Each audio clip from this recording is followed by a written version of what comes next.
मुकदम किया। अब्दुल्ला बिन अब्बास के शागिर्द ये बता रहे हैं कि कजा नहीं की है उन्होंने नमाज। तो ये कभी खुशबू लगा के इंशाल्लाह हम सोच रहा हूँ या तो दोबारा जेलम चला जाऊं मैं।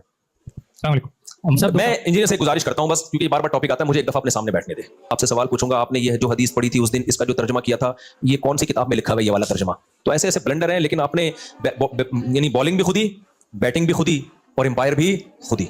ऐसे मैच में जीतना, वो शेर याद कर लो बस, हमको देख के शर्माओ तो शर्माने की दाद भी दें। शायर अपनी महबूबा से कह रहे हो तुम हर वक्त शर्माती रहती हो ना, ये कोई शर्माना, कोई ये अट्रैक्शन का जरिया नहीं है।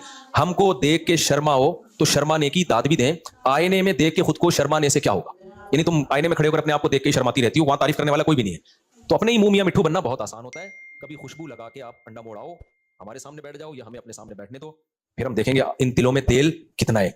जैसा कि आप सब भाइयों ने मुफ्ती तारिक मसूद साहब का ये वीडियो क्लिप देखा, जिसमें उन्होंने कहा है कि मेरा दोबारा दिल कर रहा है जेलम जाने को, और क्यों, इसकी वजह क्या है?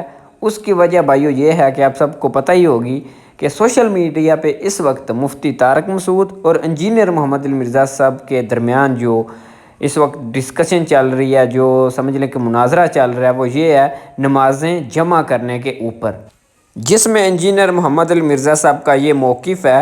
बल्कि बुखारी में भी ये लिखा हुआ है कि नमाज़ों को जमा करना, यानी ज़ोहर असर और मगरब इशा, इन दोनों को एक वक्त में इकट्ठा पढ़ लेना, यानी ज़ोहरैन और मगरबैन, यानी ज़ोहर की नमाज को ज़ोहर के वक्त और साथ में ही जो है वो असर पढ़ लेना। इसी तरह मगरब का और अहले तशी का भी आपको पता यही जो शेड्यूल है। लेकिन मुफ्ती साहब का कहना यह है कि बग़ैर वजह आप नमाज़ों को जमा नहीं कर सकते। लेकिन उसके मुकाबले में इंजीनियर साहब बुखारी से एक हदीस पेश करते हैं कि नबी अलैहिस्सलाम ने 40 दिन बग़ैर किसी वजह के, बग़ैर किसी खौफो गम के नमाज़ों को जमा किया, ज़ोहर असर और मगरब इशा को।